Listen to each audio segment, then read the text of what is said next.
New project ထဲမှာကိုပြင်ဆင်ထားတဲ့ဗီဒီယိုတစ်ပုဒ်ကိုထည့်ကိုစပြီးခုံတဲ့နေရာကို freezer ကိုနှိပ်ပြီးတော့ duplicate ပြန်နှိပ်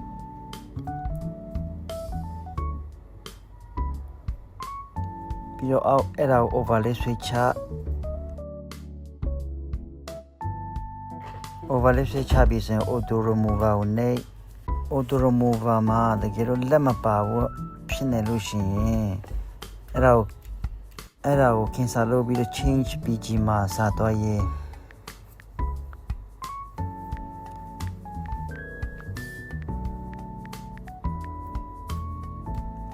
အဲ့ဒါကိုတရားပြအောင်စောင့်ပြီးတော့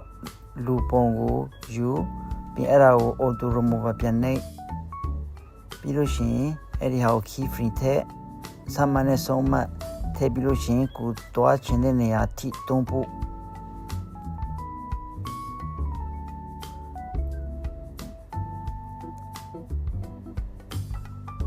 ပြီးလို့ရှိရင်အဲ့ဒါကိုညီအောင်လို့အဲ့ဒီ key frame ဘေးနာက grab စာကိုနှိပ်ပြီးတော့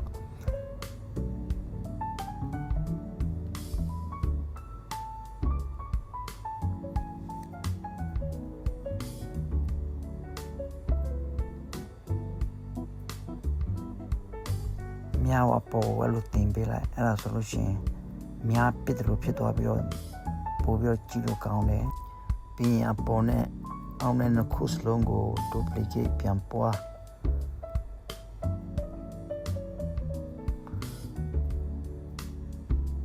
ပြီးရင်ဒီအောက်ကဟာကို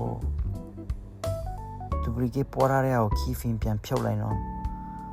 key frame ပြန်ဖြုတ်ပြီးတော့ key frame အစနဲ့အဆုံးပြန်ထည့်မယ်ပြန်ထည့်ပြီးတော့အပေါ်ဟာကိုပြန်ဆွဲချမယ်အခုနအတိုင်းပဲအဲ့ဒီ graphs ကိုပြန်နှိပ်မယ်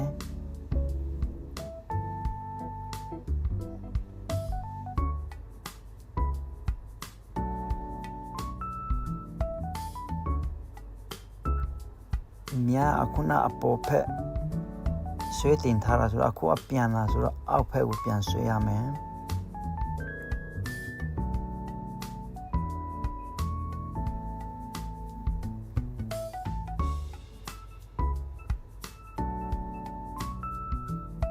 โอเคပြီးလို့ရှိရင်အပေါ်မှာ lighting ကိုပြန်ထည့်မယ်ကိုယ့်ရဲ့ gallery မှာပြင်ထားတဲ့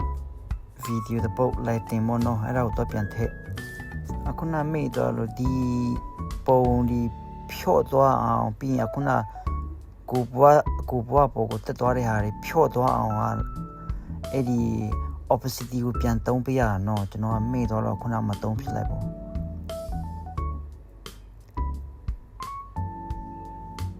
ပြီးရှင်ဒီအပေါ်ဟာကိုဖြော့အောင် mask ကိုပြန်သွားရှာပြီး horizontal ကိုပြန်သုံးဒီပုံကအပေါ်မှာဖြော့နေအောင်လို့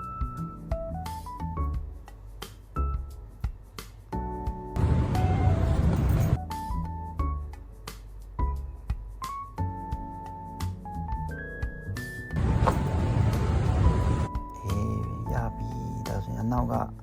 မလူတဲ့ဟာတွေအကုန်လုံးဖြတ်တောက်ရမှာနော်